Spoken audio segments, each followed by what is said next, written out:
serangkaian masalah kesehatan ini sakitnya tidak hanya satu jenis, geng ya. Didiagnosis atau diagnosa menderita infeksi saluran kemih akibat pembesaran prostat jinak, kata kantornya, geng ya. Alhamdulillah. Gak tahu kenapa hati saya berbunga-bunga mendengar informasi ini, geng. Saya lebih percaya kalau gencatan senjata itu muncul karena Mama Rika kehabisan dana untuk menanggulangi masalah bencana alam di negaranya sendiri, geng. Contoh misal, geng, percakapan antara Trumpet dan juga Netanyahu, geng ya.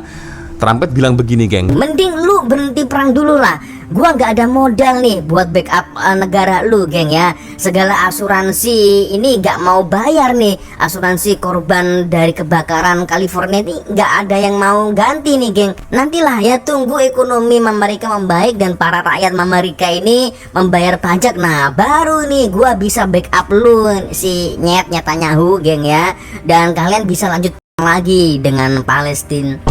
Ya, itu percakapan antara Netanyahu dan juga Trumpet, geng.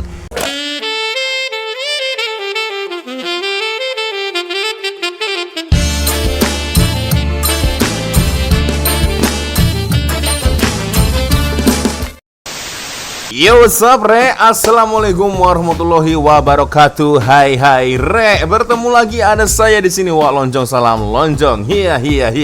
Apa kabar kawan-kawan? Semoga semua dalam kondisi yang sehat, Re ya. Amin ya robbal alamin. Oke, geng, sesuai dengan tajuk di video ini, geng ya. Jujur ya, ada ramai sekali kawan-kawan dari Indonesia ataupun dari Malaysia, geng ya, meminta saya untuk mereaction, geng, mereview video terbaru dari Bang Kamar Jerry. Dari judulnya ini, geng. Ya, kita baca, geng. Netanyahu sakit. Entah kenapa saya suka sekali mendengar berita ini, geng ya. Netanyahu sakit dan gencatan senjata Palestina ya, dan Israel sepakat berdamai. Oke, nggak nyangka, geng, ternyata Netanyahu yang tidak punya hati itu, geng ya, bisa sakit juga, geng. Maybe, mungkin ini adalah suatu pertanda akan dijemput oleh malaikat maut.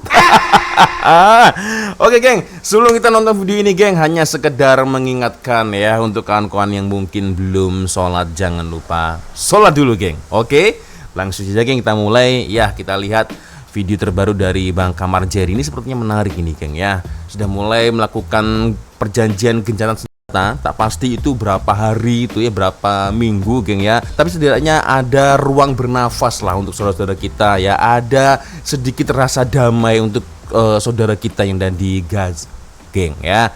Kita lihat ketika jasad para tentara Israel yang dikabarkan secara mendadak membusuk. Nah, tapi anehnya lagi, di antara jasad-jasad tersebut ada juga jasad korban-korban dari pihak Palestina.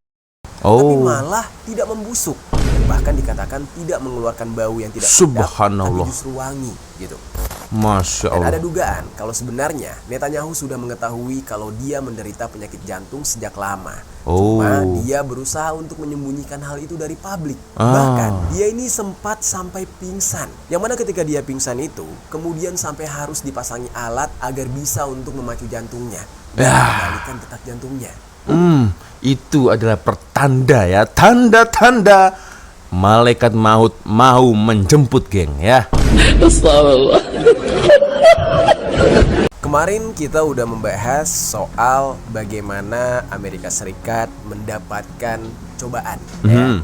Tapi ada yang bilang azab gitu ya. Terserah lah. Itu semua menurut sudut pandang masing-masing. Hari ini kalau saya tetap azab, membahas negara Israel, yang mana seperti yang kita ketahui ya, Israel ini adalah sekutunya atau sahabatnya dari Amerika Serikat yang saat ini mereka sedang melakukan tindakan yang benar-benar kejam terhadap rakyat yang ada di Palestina.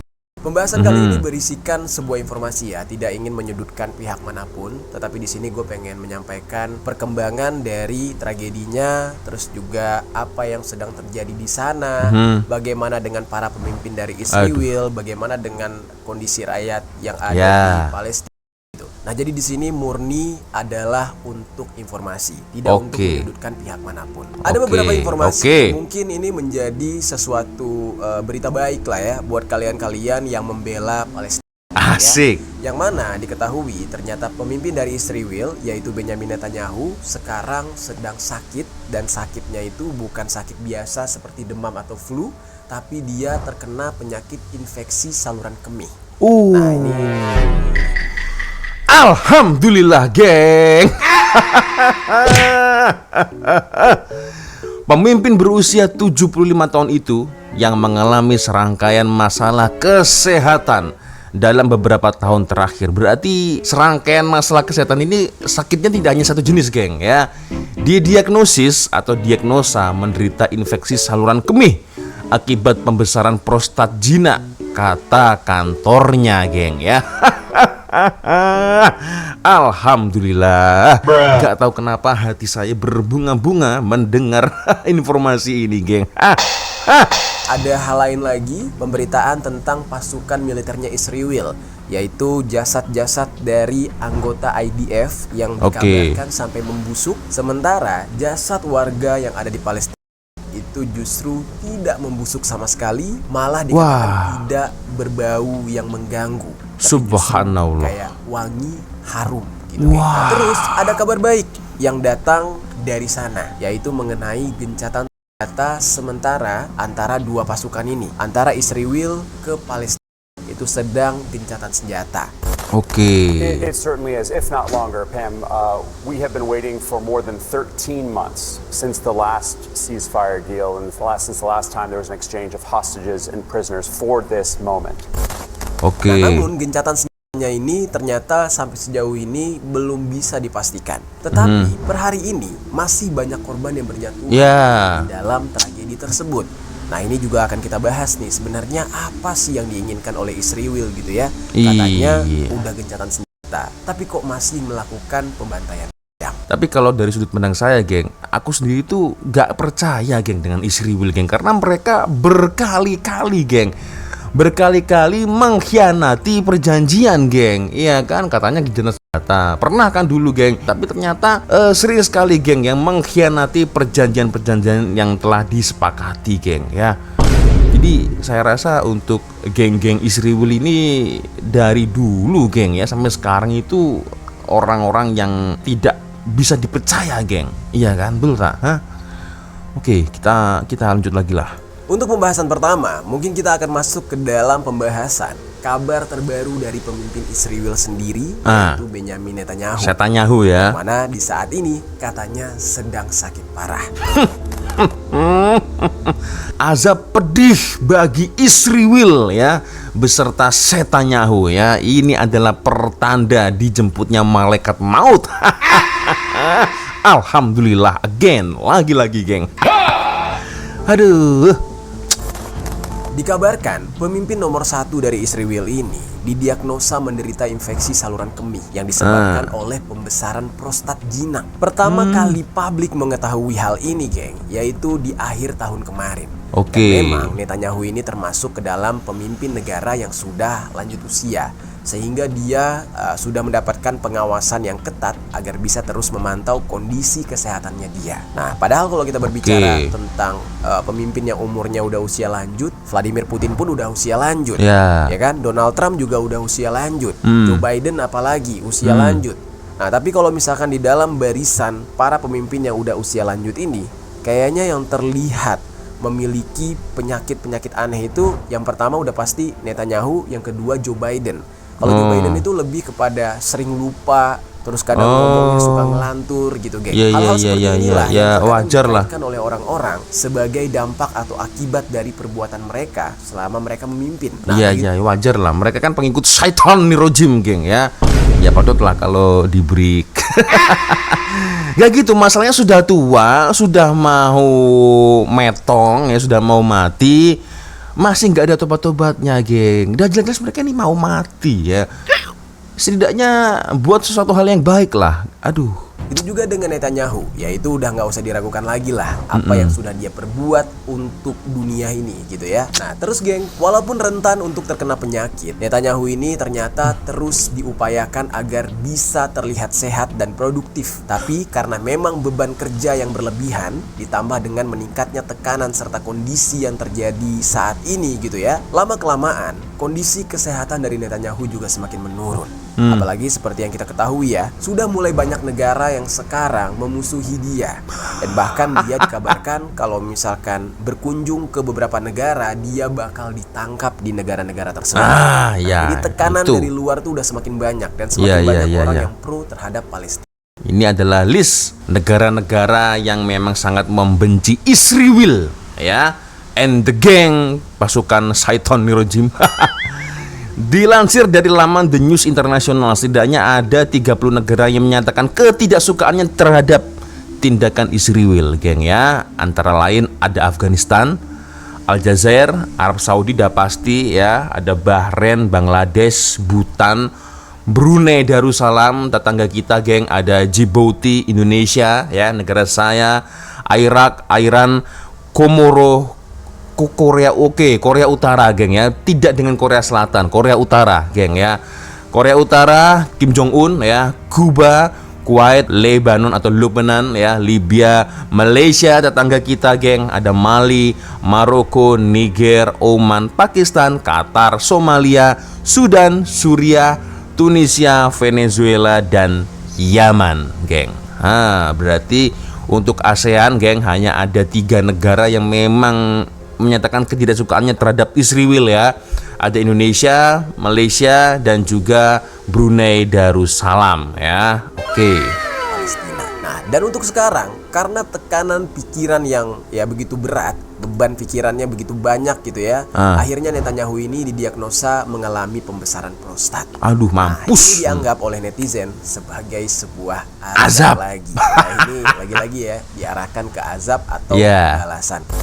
Mampus Prime gak Minister tuh? Netanyahu will today undergo surgery to remove his prostate. The Prime Minister will be hospitalized for several days after the procedure, and Justice Minister Yariv Levin will be acting as the caretaker Prime Minister. Saya Di dalam tanya pemberitaan ini, itu orang-orang bukannya bersimpati, tapi justru banyak yang nyumpahin Netanyahu. Dan banyak dari mereka yang juga menilai kalau apa yang dialami oleh Netanyahu ini pantas untuk dia dapatkan. sangat pantas. Cuma penyakit prostat yang dialami oleh Netanyahu ini tidak berpotensi untuk menjadi kanker, namun tetap mengganggu kesehatannya dia selama dia bertugas sebagai Perdana Menteri atau pemimpin nomor 1 yang ada di Israel. Netanyahu saat itu terus menjalani tindakan operasi di tengah krisis yang terjadi antara negara dia dengan Palestina. Dan namun operasi yang dijalani oleh Netanyahu itu tidak terkendala dan semuanya memang berjalan lancar. Tapi kalau dilihat dari pemberitaan, seolah-olah penyakitnya ini terus-menerus kembali gitu. Jadi kayak udah sembuh, tiba-tiba jatuh sakit lagi. Jadi begitu terus. Ya Sebenarnya itu memang pertanda kematian akan menghampiri ya. Itu udah tanda-tanda itu geng ya, sakit-sakitan ya.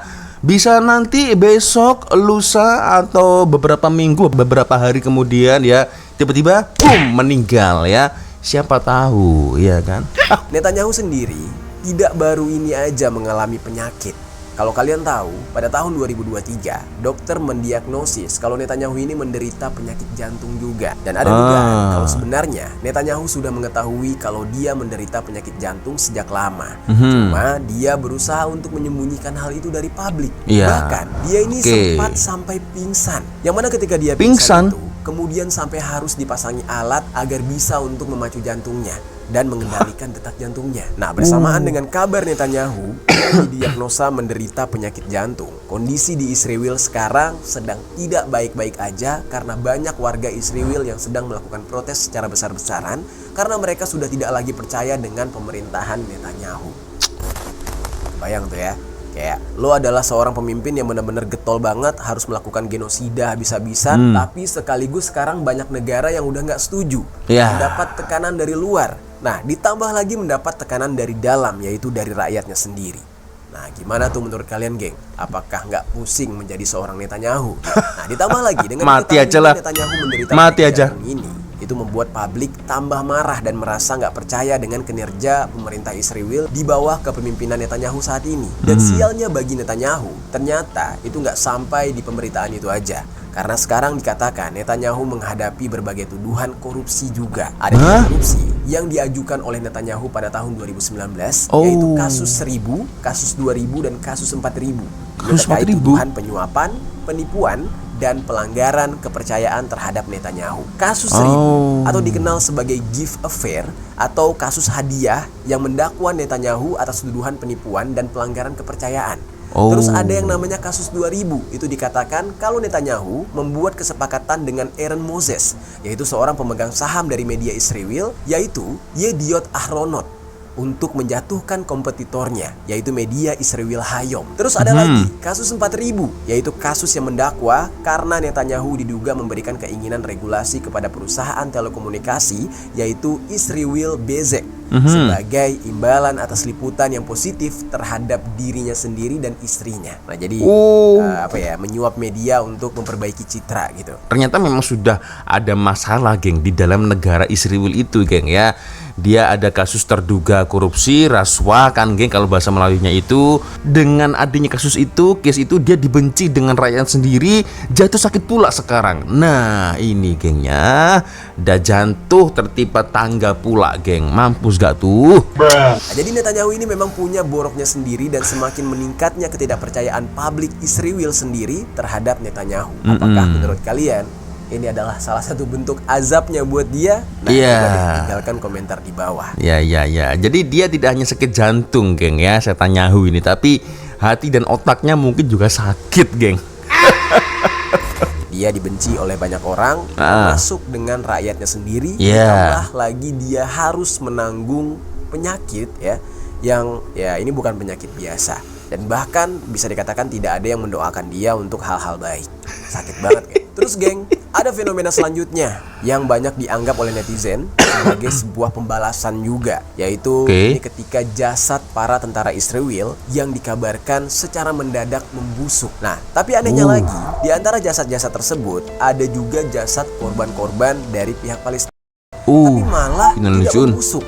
Dan bahkan dikatakan tidak mengeluarkan bau yang tidak sedap, tapi justru wangi. Masya Allah. Nah, kalau dipikir menggunakan akal sehat, yaitu nggak masuk akal. Iya, karena memang sudah sewajarnya jasad manusia, ya ketika sudah meninggal pasti membusuk. Menurut netizen dunia dan bahkan rakyat Palestina sendiri, ini adalah salah satu bukti kekuasaan yang Maha Esa, yaitu Allah Subhanahu Wa Taala, yang memberikan kemuliaan dan kehormatan kepada roh dan jasad dari para syuhada serta orang-orang yang beriman.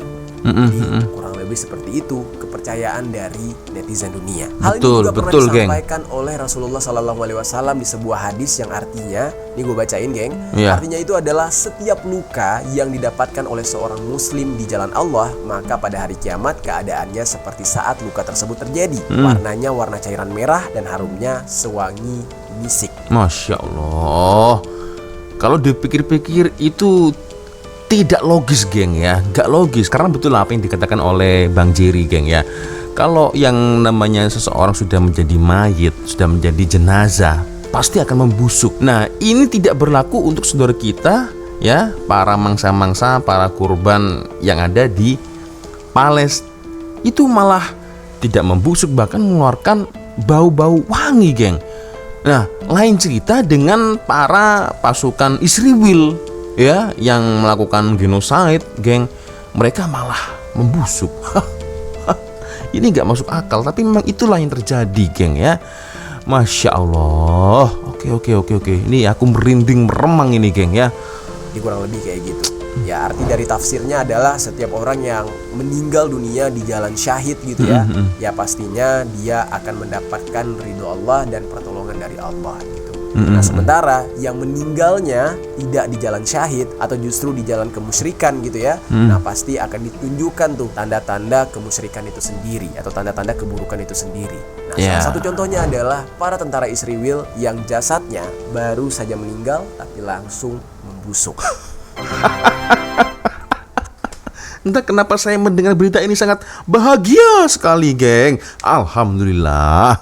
Hal ini jelas tertulis juga di dalam hadis yang artinya, dan sesungguhnya orang kafir apabila rohnya telah keluar daripadanya, Hamad berkata, Dia menyebutkan baunya yang sangat busuk dan cercaan yang ditujukan kepadanya. Lalu para penghuni langit berkata, telah datang satu roh yang buruk dari bumi. Ia berkata, lalu dikatakan, bawalah ia hingga sampai ke tempat yang paling akhir, yakni Si jin. Nah, Si Abu Jin. Hurairah pernah menyampaikan, Rasulullah SAW meletakkan kain tipis yang ada padanya pada hidung beliau seperti ini, menggambarkan baunya roh orang kafir.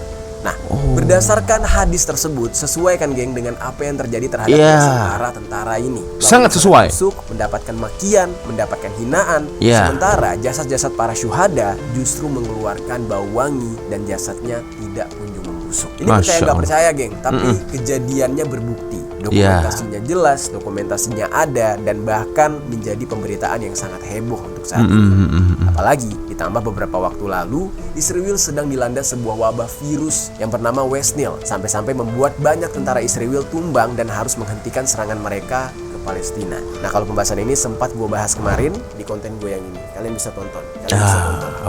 Nah, dengan banyaknya kejadian-kejadian aneh yang menimpa pihak Israel, nah untuk saat ini entah kenapa serangan demi serangan masih terus mereka lancarkan dan sudah menghilangkan ratusan ribu nyawa yang tidak bersalah di sana.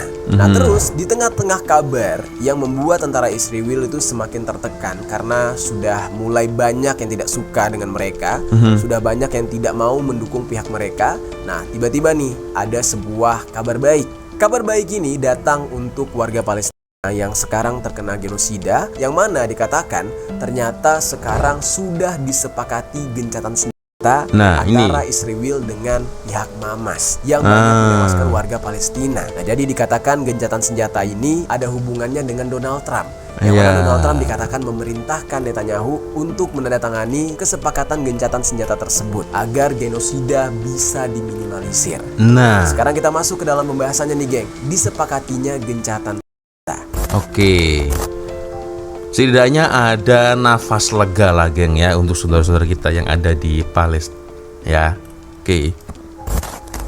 Jadi, geng, ini adalah sebuah berita baik, yang mana akhirnya setelah 15 bulan lamanya berada di dalam keterpurukan yang disebabkan oleh serangan yang bertubi-tubi dan terus digempur. Nah, Palestina sebagai korban di tengah-tengah perang antara Israel dengan Hamas ini akhirnya sudah disepakati sebuah kesepakatan untuk menghentikan perang sementara di sana, yaitu gencatan senjata, dan membebaskan sandera-sandera dari pihak Israel dan dari pihak Hamas. Kesepakatan ini bisa tercapai setelah melakukan negosiasi selama berminggu-minggu di ibu kota Qatar. Para pejabat dari Qatar serta Hamas sudah mengkonfirmasi kalau kesepakatan sudah tercapai, sementara pihak dari Israel masih belum memberikan komentar terkait kesepakatan gencatan senjata ini, sebab kesepakatan tersebut masih harus disetujui oleh pihak Israel sendiri. Nah, dari informasi yang gue dapatkan dari media BBC nih, Netanyahu mengatakan masih ada beberapa klausul yang belum terselesaikan dari kesepakatan gencatan senjata itu, geng.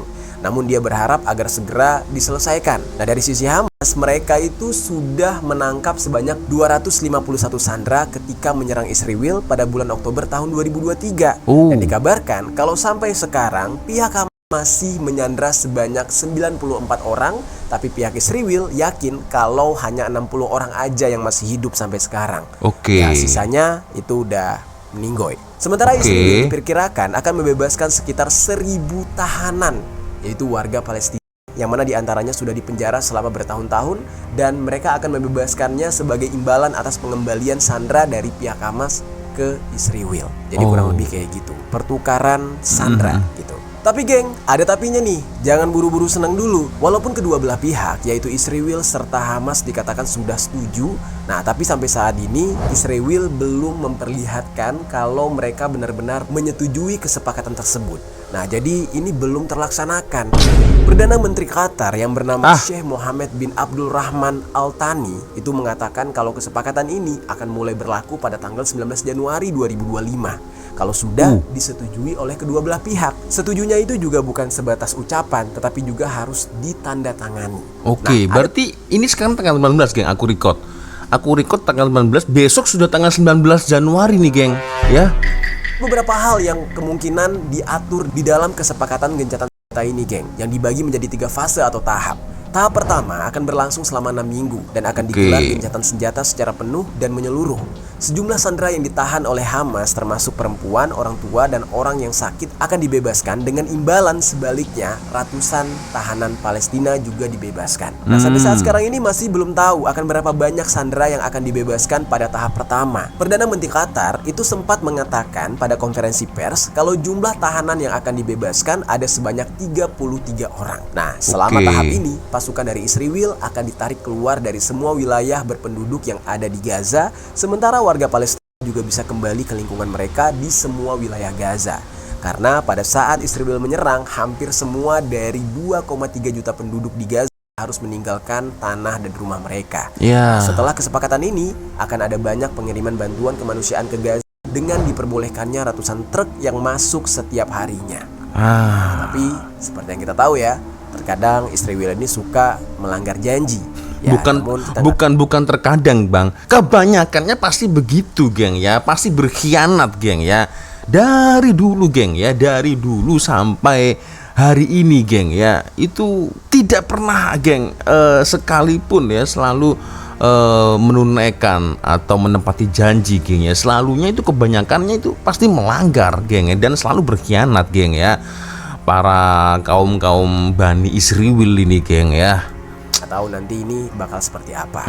Terus, geng, berlanjut ke tahap kedua. Di sini akan membebaskan sandera yang masih hidup, termasuk pria-pria yang ditangkap sebagai imbalan atas lebih banyaknya tahanan Palestina yang dibebaskan oleh Israel. Dari 1.000 tahanan Palestina yang diperkirakan sudah disetujui oleh Israel untuk dibebaskan secara keseluruhan, itu ada sekitar 190 orang yang sudah menjalani hukuman selama 15 tahun, bahkan ada yang lebih, geng. Penarikan secara penuh pasukan Israel dari Gaza juga akan dilakukan di tahap ini. Jadi di tahap kedua itu penarikan pasukan juga masih dilancarkan supaya benar-benar clear pasukan Israel di wilayah Gaza.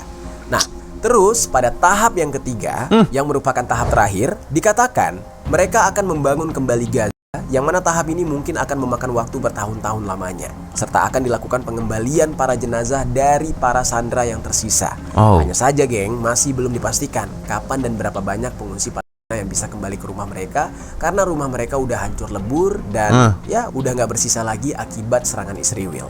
Kalian percaya dengan kaum Israel, geng? Kalau saya sendiri tidak percaya sama sekali, geng ya. Kalau itu terwujud, alhamdulillah. Kalau tidak, ya sudah, geng ya. Parah, geng. Tapi kalau dari sudut pandang saya sendiri, geng ya, saya lebih percaya kalau gencatan itu muncul karena Mama Rika kehabisan dana untuk menanggulangi masalah bencana alam di negaranya sendiri, geng. Contoh misal, geng, percakapan antara Trumpet dan juga Netanyahu, geng ya. Trumpet bilang begini, geng. Mending lu berhenti dulu lah. Gua nggak ada modal nih buat backup negara lu, geng ya. Segala asuransi ini nggak mau bayar nih. Asuransi korban dari kebakaran California ini nggak ada yang mau ganti nih, geng. Nantilah ya, tunggu ekonomi Amerika membaik dan para rakyat Amerika ini membayar pajak. Nah, baru nih gua bisa backup lu si Netanyahu, geng ya. Dan kalian bisa lanjut lagi dengan Palestina. Ya, itu percakapan antara Netanyahu dan juga Trumpet, geng. Saya lebih percaya itu sih. Kenapa mereka akhirnya mau ya melakukan gencatan senjata itu. Kalau menurut kalian gimana, geng? Boleh komen di ruang komentar ya. Terus bagaimana pengungsi Palestina itu akan hidup ketika mereka nggak punya rumah? Apakah nantinya bakal ada shelter atau penampungan untuk mereka selagi menunggu rumah mereka dibangun kembali? Atau ada hal lain? Nah, ini masih belum ada jawabannya. Nah, tapi dengan disepakatinya gencatan senjata aja bisa dikatakan ya itu udah alhamdulillah banget gitu ya. Karena dengan begitu tidak akan ada lagi nyawa yang harus menjadi korban. Tapi rasanya sia-sia, geng ya, kalau dibangun kembali, geng ya, dibangun rumah kembali untuk para saudara kita yang ada di Gaza, ya kan, geng. Takutnya dibangun dihancurin lagi, geng. Geng ya. Salah satu bukti rumah sakit Indonesia yang ada di Palestina itu, geng, sekarang udah dihancurin juga, geng. Ya kan? Aduh. Ini gila sih, geng. Aduh. Tapi apapun itu, geng ya, setidaknya harus tetap waspada lah, geng ya. Harus tetap waspada terhadap Zionis, dan ini adalah kesempatan untuk Mamas atau Hamas ya, geng ya, untuk mengatur strategi untuk menjaga-jaga. Siapa tahu, geng, Zionis akan menyerang kembali Karena Zionis ini tidak dapat dipercaya dalam segala hal, geng. Iya kan? Betul kan? Betul kan? Jadi harus tetap waspada, geng ya. Karena dari dulu, geng, dari dulu yang namanya kaum Israel itu tidak dapat dipercaya, geng. Itu, geng ya. Jadi prediksi saya, geng ya, Netanyahu ini ya, terlepas itu benar atau salah, geng ya, dia sepertinya nggak akan lama lagi sih, geng ya. Tapi Allah alam lah, geng ya. Saya bukan Tuhan, bukan Allah yang menentukan kematian seseorang. Tapi kalau dilihat dari track record ya, dari Netanyahu ya, bagaimana ketika dia sakit ya, rasa-rasanya yaitu, geng ya, pertanda akan dijemput oleh malaikat maut ya. Alhamdulillah. Tapi ya susah juga, geng ya, meskipun kalaupun si Netanyahu ini meninggal sekalipun, geng, nanti pasti akan muncul perdana menteri yang mungkin hampir serupa nih dengan Netanyahu, geng ya, sama-sama gilanya ini, geng ya, tak pastilah, geng ya. So gimana, geng, menurut pendapat kalian? Boleh komen di ruang komentar ya. Gencatan senjata Palestina, geng, terjadi saat Perdana Menteri Israel ini jatuh sakit. Ya mungkin dikarenakan faktor Amerika, bencana itu juga mungkin sangat mempengaruhi, geng ya, kenapa gencatan senjata antara Palestina dan juga Israel ini berlaku, geng ya. Mungkin dikarenakan salah satu faktor itu, geng ya. Oke, geng ya, sepertinya cukup sudah untuk video kita kali ini. Terima kasih kawan-kawan sudah nonton video saya dari awal sampai akhir, dan saya minta maaf apabila mungkin kalau ada kesalahan atau kesilapan kata-kata dari awal video sampai di akhir video. Dan biasanya kalau ada video menarik yang mungkin boleh kita ulas, kita reaction bersama-sama, silahkan kirim videonya di DM Instagram. Nah di sini, dan akhirnya saya dulu. Wassalamualaikum warahmatullahi wabarakatuh. I love you Malaysia, I love you Indonesia, I love you Palestine. Bye bye, geng.